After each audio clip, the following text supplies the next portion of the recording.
రాజమహేంద్రవరం ఆర్యాపురంలో వెంచేసి ఉన్న శ్రీ సత్యనారాయణ స్వామి వారి దేవస్థానంలో శ్రీ సత్యనారాయణ స్వామి వారి త్రయాహినిక దీక్ష శ్రీ స్వామివారి దివ్య కళ్యాణ మహోత్సవాలు ఘనంగా ప్రారంభమయ్యాయి.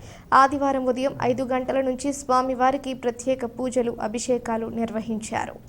ఆర్యాపురం శ్రీ సత్యనారాయణ స్వామి వారి త్రయాహినిక దీక్ష దివ్య కళ్యాణ మహోత్సవాలలో భాగంగా స్వామివారికి సుప్రభాత సేవ, విశ్వక్షేణ పూజ, పుణ్యాహవాచనం, 108 కలశాల జలంతో శ్రీ స్వామివారికి పూర్ణాభిషేకం, రక్షాబంధనం, అంకురార్పణం, అగ్ని ప్రతిష్ఠ, ఆలయ బలిహరణ, ధ్వజారోహణ జరిగింది.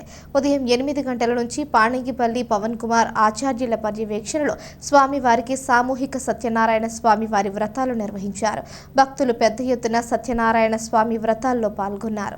అనంతరం లక్ష తులసి పూజ, కుంకుమార్చన కార్యక్రమం భక్తి శ్రద్ధలతో జరిగింది. భక్తులు భారీగా తరలివచ్చి స్వామివారి వ్రతాలను తిలకించారు. భక్తులకు ప్రసాద వితరణ చేశారు. ఆదివారం నుంచి నెల 21వ తేదీ వరకు స్వామివారి దివ్య కళ్యాణ మహోత్సవాలు జరగనున్నాయి. వైఖానస ఆగమ శాస్త్రం ప్రకారం ఈ మహోత్సవాలు జరుగుతున్నాయి. ఉత్సవాల ముగింపు సందర్భంగా 25వ తేదీ శనివారం ఉదయం 11:30 గంటల నుంచి ఆలయం వద్ద అన్న సమారాధన కార్యక్రమం నిర్వహిస్తారు.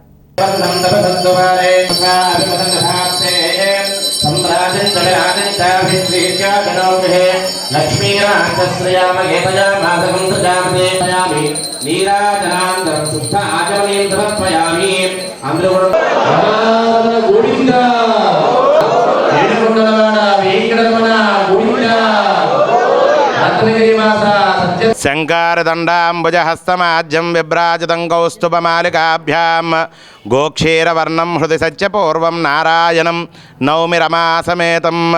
సాంగ సపరివార సమేతుడైనటువంటి శ్రీ రమాసమేత సత్యనారాయణ స్వామి వారి యొక్క ఆలయం రాజమహేంద్రవరపట్నం ఆర్యాపురంలో గోదావరి నదీ తీరంలో అఖండమైనటువంటి భక్తులని స్వామి అనుగ్రహించేటువంటి విధంగా స్వామివారు గోదావరిలో అనుగ్రహించబడినటువంటి ఏకశిలా విగ్రహం రమాదేవిని తన ఎడమ తొడ మీద ఆసీనులు చేసుకుని స్వామివారు చతుర్భుజములతో శంఖము చక్రాన్ని ధరించి అభయహస్తముతో భక్తులందరినీ అనుగ్రహించేటువంటి ఏకశిలా విగ్రహం మరెక్కడా లేనటువంటి విగ్రహ స్వరూపంతో సత్యదేవుడు రాజమహేంద్రవరపట్నంలో ఇక్కడ భక్తులను అనుగ్రహిస్తూ ఉన్నారు.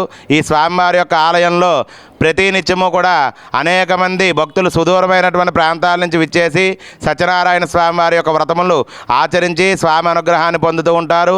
ఆ విధంగానే సంవత్సరంలో 5 సార్లు విశేషంగా సామూహిక సత్యనారాయణ స్వామి వారి యొక్క వ్రతాలు అఖండంగా ఇక్కడ జరపబడతాయి. వైశాఖ శుద్ధ ఏకాదశి లగాయత్తుగా 3 రోజుల పాటు స్వామివారికి త్రయాణిక దీక్షతో స్వామివారి వార్షిక తిరుకల్యాణ మహోత్సవములు జరపబడతాయి. ఈ రోజున ఉదయము ధ్వజారోహణతో సకల దేవతల్ని ఆహ్వానం చేసి స్వామివారి యొక్క కళ్యాణ మహోత్సవానికి నిన్నటి రోజున రాత్రే అంకురార్పణతో నాంది చేసి ఉన్నారు. ఈ రోజున రాత్రి సాయంత్రం 6:30 గంటలకి స్వామివారి యొక్క తిరుకల్యాణ మహోత్సవం, సంవత్సర కళ్యాణం అన్నవరంలో ఏ విధంగా అయితే జరుగుతుందో ఇక్కడ కూడా అదే ముహూర్త సమయంలో స్వామి కళ్యాణ మహోత్సవం జరపబడుతుంది.